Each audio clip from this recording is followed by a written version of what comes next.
सिकंदर बख्श साहब, ये क्या हुआ? अभी तो मैच शुरू नहीं हुआ था, ख़त्म होने की बात हो रही है। नहीं, वो हमने उसकी सुफियान की क्या नाम, सुफियान मुकीम की बात कर रहे थे ना कि उसकी जो गुगली है वो नहीं समझ में आ रही उनको। तो इस वक्त उसी ने जो है दो आउट कर दिए 1 रन देकर, और उसके साथ अब्बास अफरीदी के वो जो वेरिएशन है बड़ी काम आ रही है, उसने भी 2 आउट कर दिए। मगर हमने इससे पहले जो प्रोग्राम किया हम भूल गए कि आमिर जमाल भी यहाँ मौजूद हैं और एक और कासिम अकरम, वो लड़का भी यहाँ मौजूद है, जिनको मेरे ख्याल से बग़ैर खिलाए वापस लेके जाएंगे। That is sad. ये इस टीम के ख़िलाफ़ अगर उनको भी नहीं खिलाते तो मेरी सरप्राइज़ हूँ कि फिर उनको कब खिलाएंगे। राशिद लतीफ़ साहब, जो अब तक की कारकर्दगी टीम पाकिस्तान की रही है, शानदार, बेहतरीन और उम्दा परफॉर्मेंस, 1-2 नहीं 6 विकेट जो है वो जिम्बाब्वे के गिर चुके हैं। और पहला सवाल यह है कि क्या जिम्बाब्वे आज 100 रन भी कर पाएगी? स्टार्ट तो बहुत अच्छा था। जिस तरह से शुरू में उन्होंने 3-4 ओवर में बैटिंग किए, 3 ओवर में ऐसे लग रहा था कि अच्छा टोटल बना लेंगे। रीयूज पिच है और इसमें एक अच्छा 140 प्लस 150 रन बहुत अच्छे होते हैं। ये नहीं है कि बहुत ज़्यादा होते हैं, बहुत अच्छे होते हैं जब रीयूज हो रही होती है पिच। लेकिन बहुत अच्छी बॉलिंग हुई है और गलतियां उन्होंने खुद ने भी की। सिकंदर रजा की बॉल थोड़ी सी शॉर्ट ऑफ लाइन थी और नीचे रह गई, जिस पे आप कह सकते हैं एक मेन प्लेयर उनका वैसे आउट हो गया। बाकी सुफियान, अब्बास, सब ने बहुत अच्छी बॉलिंग की है। और क्यों ना करते हैं, इतना अच्छा मौका लाइफ में कभी कभार मिलता है इनको। और यही होता है कि अपने कैरियर को बेहतर, स्टार्ट आपका बेहतर हो जाए, कॉन्फिडेंस आपका अच्छा हो जाए। लेकिन अगर देखा जाए हिस्ट्री, अगर हमें मालूम होनी चाहिए जिम्बाब्वे के खिलाफ पाकिस्तान की, हम सिर्फ एक मैच शायद हारे 2020-21 में, शायद एक हारे T20 में। अदरवाइज पाकिस्तान मोस्टली मैचेस जीता है जिम्बाब्वे से। तो हमारे खिलाफ बहुत अच्छी टीम नहीं है। वनडे में हमें टफ टाइम दे चुकी है, लेकिन T20 में जहाँ पे उनको ज्यादा टफ टाइम देना चाहिए था, अभी तक देती हुई नजर नहीं आ रही। क्या वजह है अहमद शहजाद साहब?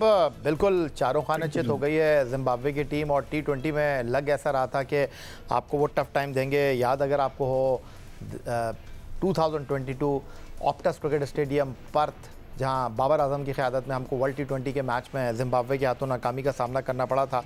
और पहले वनडे मैच में उन्होंने DLS पर आपको 80 रन से हराया था, लेकिन उसके बाद चिरागों में रोशनी न रही। जी, पाकिस्तान अच्छा खेला। अगर आप देखेंगे इस मैच के अंदर भी परफेक्टली स्टार्ट लिया उन्होंने। जिस तरह के जो शॉट अनलकी रहे थोड़ा जिम्बाब्वेन प्लेयर भी के जो शॉट्स उन्होंने मारे सीधा हाथ पे गए हैं। फिर सुफियान मुकीम और फैसल अकरम एक ऐसे बॉलर हैं कि जो जिम्बाब्वेन बैटर से बिल्कुल रीड हुए नहीं है।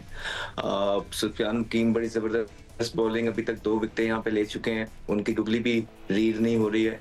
At the same time Faisal Akram भी जब थे वो यही कर रहे थे कि वो चाइना मैन बॉलर है, उनका टर्न बकतरे ज्यादा टर्न होता है इस सुफियान मुकीम से, उनको भी रीड कर नहीं पाए थे। तो मेरे ख्याल से कमर तो यही लोग तोड़ देते हैं ऊपर से। और फिर ये अनसंग हीरो हैं अब्बास अफरीदी। हर मैच में जब भी उन्हें मौका मिलता है आके अपना वो काम पूरा करने की खामोशी से कोशिश करते हैं, चाहे वो ऑस्ट्रेलिया के अगेंस्ट उन्हें मौका मिला या अभी जिम्बाब्वे के अगेंस्ट जब उन्हें मौका मिल रहा है, एक अच्छे यूटिलिटी क्रिकेट के तौर पे जो है ना ग्रूम होते हुए नजर आ रहे हैं अब्बास अफरीदी।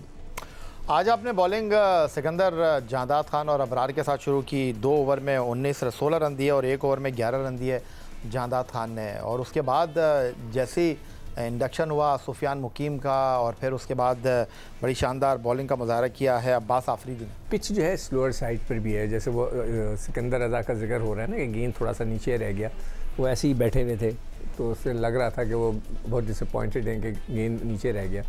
तो उन्होंने पिच बनाई, हमने तो बनाई नहीं है, तो उनको बेहतर पिच बनानी चाहिए थी। एनीवे जहांदाद इतनी अच्छी बॉल नहीं कर सके नए गेंद से जितनी कि उनको करनी चाहिए थी, जो मैं एक्सपेक्ट कर रहा था, और उन्होंने नहीं की है इतनी अच्छी बॉल। अब तो यहाँ पे बैटिंग का भी लगता है कि अगर ये लोग 60-70 में आउट हो गए तो फिर उनको बैटिंग का भी मौका नहीं मिलेगा, तो वैसे ही चले जाएंगे बगैर खेले। मैं देखना चाह रहा था कि वो कैसे खेलते हैं, बैटिंग कैसे करते हैं इंटरनेशनल क्रिकेट के अंदर, मगर मुझे बड़ी डिसअपॉइंटमेंट होगी। अब्बास बहुत अच्छी बॉल कर रहे हैं, अब्बास की जो वेरिएशन है इट्स अमेजिंग। मेरे ख्याल से इनको वनडे में भी ट्राई कर लेना चाहिए कभी मौका लगे तो। और अगर वैसे तो 2 बाहर बैठे हुए हैं, उनका मौका नहीं मिल रहा, तो अब्बास जैसे उन्होंने कहा शहजाद ने कि ऐसे हीरो हैं, अनसंग हीरो हैं जिनका पता ही नहीं चलता, वो परफॉर्मेंस कर जाते हैं। बिल्कुल he is a very talented boy. Rashid, सिर्फ 9 गेंदों पर 3 रन देकर 2 खिलाड़ियों को सुफियान मुकीम ने आउट किया है और एक ऐसे मौके पर वो आए बॉलिंग करने के लिए जब उससे पहले जो है वो 5 आउट हो गए थे। और अब इत्तलात ये हैं कि बुलावायो में 7वां विकेट भी जिम्बाब्वे का गिर गया है और सुफियान मुकीम जो हैं उन्होंने 10 गेंदों पर 3 विकेटें हासिल कर ली हैं 3 रन देकर। तो जिस तरह सिकंदर बात कर रहे थे या अहमद बात कर रहे हैं कि गुगली बिल्कुल भी जिम्बाब्वे के बल्लेबाजों से रीड हो नहीं रही है और लेफ्ट हैंडर के लिए कहते हैं कि लेग स्पिनर जो होता है वो तोड़ होता है, लेकिन जिस तरह अभी उन्होंने आउट किया है 7वें बैट्समैन को जो कि लेफ्टी था, कमाल बॉलिंग की है। जी, अगर हम ऑस्ट्रेलिया में देखें वहाँ पे इनका डेब्यू हुआ है और बहुत अच्छी बॉलिंग की थी। इनकी चीज़ कुछ प्लेयर्स इनको रीड कर लेंगे, कुछ नहीं करेंगे, लेकिन इनका कमाल जो है थोड़ा सा एज हासिल जो है फैसल अकरम से, इनकी पेस ज़्यादा है, एयर में तेज़ है थोड़ा सा। और जो बॉलर रिस्ट स्पिनर तेज़ हो गए एयर में, वो वाइड बॉल में स्पेशली T20 में वो टाइम कम दे रहा है। जब टाइम कम दे रहा है तो बैट्समैन के पास टाइम कम होता है कि रीड करके हिट मारनी है। मोस्टली रोकते तो कम ही है ना, आप सिंगल के लिए जाते हैं या आप मारते हैं।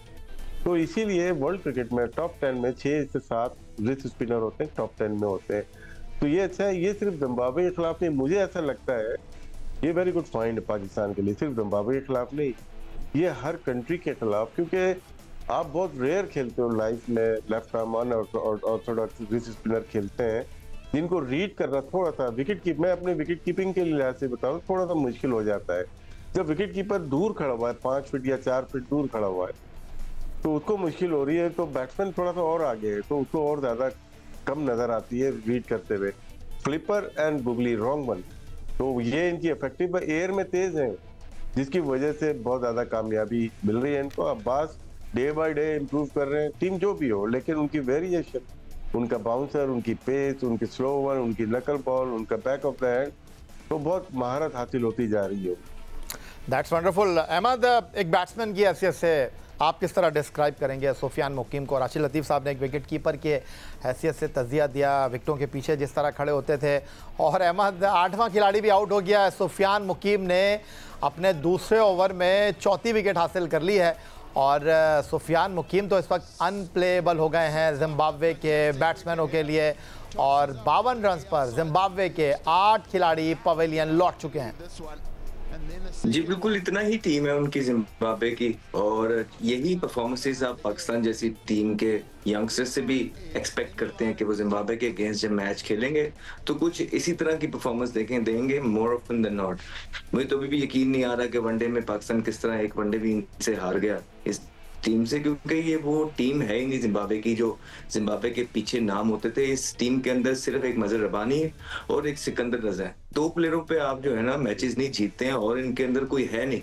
तो यही एक एक्सपेक्टेशन है पाकिस्तान के यंगस्टर्स से कि जो अपॉर्चुनिटीज उनको मिल रही है, जिस तरह इसने सुफियान मुकीम ने ग्रैब की है, फैसल अकरम ने ग्रैब की है बड़ी जबरदस्त बॉलिंग करके, तैयब ताहिर की है, तो इसी तरह बाकी जो यंगस्टर्स हैं उनको भी जो अपॉर्चुनिटी मिल रही है उनको चाहिए कि भरपूर फायदा उठाएं, बिकॉज इस जैसी बेचारी टीम आपको आगे मिलेगी नहीं। राशिद, आप बात कर रहे थे कि तजुर्बेकार एक्स वाइस कैप्टन शादाब को लाना चाहिए टीम में। अब जिस तरह सुफियान मुकीम ने बॉलिंग कर दी, आपको लगता है कि T20 स्क्वाड में शादाब की जगह बनती है? वनडे की बात करो, चैंपियंस ट्रॉफी की बात कर रहे थे। शादाब की देखे अभी बहुत सारी बातें हैं, अभी हम गेज नहीं कर सकते किसी की परफॉर्मेंस, स्पेशली मिडिल ऑर्डर की। बैटिंग में आपको कहीं ना कहीं चाहिए होगा, शायद वहां पे जरूरत पड़े, शायद मुझसे आप एग्री करें ना करें, सलमान अली आगा शायद T20 और वनडे का हिस्सा शायद ना हो, अल्लाह करे हो, लेकिन मुझे लगता है और कोई आपके पास ऐसा बैटिंग ऑलराउंडर नहीं है जो बॉलिंग कर सकता हो। हमने और काफी लोगों ने, सबको सुनते रहते हैं, सबने मशवरा दिया था कि शादाब को थोड़ा सा ऊपर खेलना चाहिए और एज ए बैट्समैन ज्यादा ट्राई करें। अगर बॉलिंग इनकी आ जाती है तो ठीक है, इनको 2-3 ओवर T20 में भी और वनडे में 5-1 ओवर उनको कराया जाए। जब वो एज ए बॉलर खेलते हैं इफेक्टिव नहीं होते कभी भी एक्टिव। वो एक तरह से ढाल उनके साथ जब तक हफीज रहे, हफीज बहुत उम्दा, छठे बॉलर हफीज हुआ करते थे और सबसे अच्छे बॉलर, मेरा मानना ये है कि सबसे अच्छे बॉलर थे ही हफीज। वो अपने कोटे के ओवर तो पूरे करके चले जाते थे और बैटिंग भी करते थे।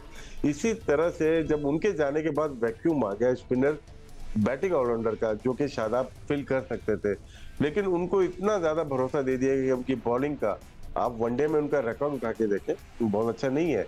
लेकिन अभी डोमेस्टिक खेलें, ठीक है, 18 टीमें, हो सकता है वैसे बन के नहीं आए जैसे मैं या दूसरे लोग सोच रहे हैं